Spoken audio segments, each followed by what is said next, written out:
ನ್ಯಾಯಪರವಾಗಿರಬೇಕು ಅಂತಂದ್ರೆ ಏನು ಮೂಲಕ ಆಶ್ರಯಗಳಿರಬೇಕು, ಮೌಲ್ಯಗಳಿರಬೇಕು ಅದನ್ನು ನಮ್ಮ ಸಂವಿಧಾನ ಕೊಟ್ಟಿದೆ.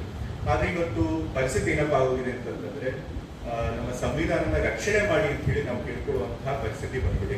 ಯಾರು ಮೊದಲಿಂದ ಸಂವಿಧಾನ ರಕ್ಷಣೆ ಆದಾಗಿಂದಲೂ ಕೂಡ ಸಂವಿಧಾನ ವಿರೋಧ ಮಾಡ್ಕೊಂಡು ಬರ್ತಿದ್ರು, ಅಂತ ಸಂವಿಧಾನ ವಿರೋಧಿ ಶಕ್ತಿಗಳಿಗೆ ಇವತ್ತು ಎಲ್ಲ ಕಡೆ ಮೇಲ್ಗೈ ಆಗೋಗ್ಬಿಟ್ಟಿದೆ. ಅವರು ಕೂಡ ಅಧಿಕಾರಕ್ಕೆ ಬರಂಗಾಗುತ್ತಿದೆ. ಇವತ್ತು ಈ ಸಂವಿಧಾನ ವಿರೋಧ ಮಾಡೋ ಶಕ್ತಿಗಳಿಗೆಲ್ಲ ಅವರ ಒಂದು ಸಿದ್ಧಾಂತ ನೋಡಿದ್ರೆ ನೀವು ಈ ಸಂವಿಧಾನದ ಮೂಲ ಆಶಯಗಳಿಗೆ ಅವರು ವಿರುದ್ಧವಾಗಿದೆ. ಅವ್ರೇನ್ ಹೇಳ್ತಾರಪ್ಪ ಅಂತಂದ್ರೆ, ಈಗ ಸಂವಿಧಾನ ವಿರೋಧ ಮಾಡೋರು ಯಾರು?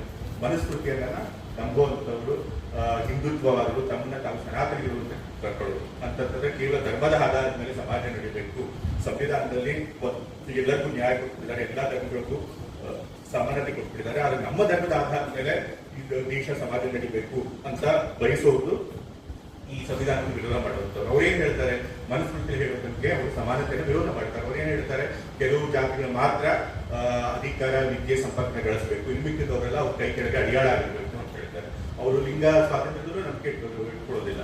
ಇವತ್ತು ಮಹಿಳೆಯರು ಕೂಡ ಶೂದ್ರನ್ನ ಹಾಕ್ತಾರೆ, ಮಹಿಳೆಯರಿಗೂ ಕೂಡ ವಿದ್ಯೆ, ಸಂಪರ್ಕ, ಅಧಿಕಾರ ದೊರಕಬಾರ್ದು ಅಂತ ಹೇಳ್ತಾರೆ. ಹಾಗಾಗಿ ಸಂವಿಧಾನದ ಮೂಲ ಆಶೀರ್ವಾದ ಸಮಾನತೆಗೆ ಅವರು ವಿರುದ್ಧ ಆಗಿದ್ದಾರೆ. ಮತ್ತೆ ಅದೇ ರೀತಿ ಅವ್ರೇನ್ ಹೇಳ್ತಾರೆ, ಮಹಿಳೆಯರಿಗೆ ಸ್ವಾತಂತ್ರ್ಯ ಕೊಡಬಾರ್ದು, ಶೂದ್ರರಿಗೆ ಸ್ವಾತಂತ್ರ್ಯ ಕೊಡಬಾರ್ದು ಅಂತ ಹೇಳ್ತಾರೆ. ಹಾಗೆ ಸ್ವಾತಂತ್ರ್ಯದ ಆಶೆ ಕೂಡ ಅವರು ವಿರುದ್ಧ ಆಗಿದ್ದಾರೆ. ಮತ್ತೆ ಅವ್ರು ಏನ್ ಹೇಳ್ತಾರೆ, ಇನ್ನೊಂದು ಸಂವಿಧಾನದಲ್ಲಿ ಒಂದು ಮುಖ್ಯವಾದಂತ ಅಂಶ ಏನಪ್ಪಾ ಅಂತಂದ್ರೆ ಜಾತ್ಯತೀತತೆ. ಜಾತ್ಯತೀತತೆ ಹೇಗಿರ್ಬೇಕು ಅಂತಂದ್ರೆ, ನಮ್ಮ ದೇಶದಲ್ಲಿ ಬೇಕಾದಷ್ಟು ಧರ್ಮಗಳಿವೆ, ಎಲ್ಲ ಧರ್ಮಗಳು ಕೂಡ ಸಮಾನವಾಗಿ ಬದುಕಬೇಕು.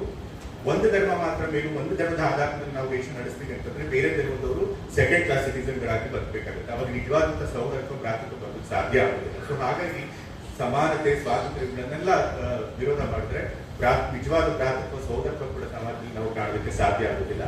ಜಾತ್ಯತೀತತೆಯಿಂದ ಕೂಡ ನಾವು ಸಮಾಜದಲ್ಲಿ ಭ್ರಾತೃತ್ವನ ಕಾಣಲಿಕ್ಕೆ ಸಾಧ್ಯವಾಗುದಿಲ್ಲ. ಹಾಗಾಗಿ ಈ ಸಂವಿಧಾನ ವಿರೋಧ ಮಾಡುವ ಶಕ್ತಿಗಳಿರಲ್ಲ, ಈ ಸಂವಿಧಾನದ ಮೂಲ ತತ್ವಗಳನ್ನೇ ವಿರೋಧ ಮಾಡ್ತಾರೆ.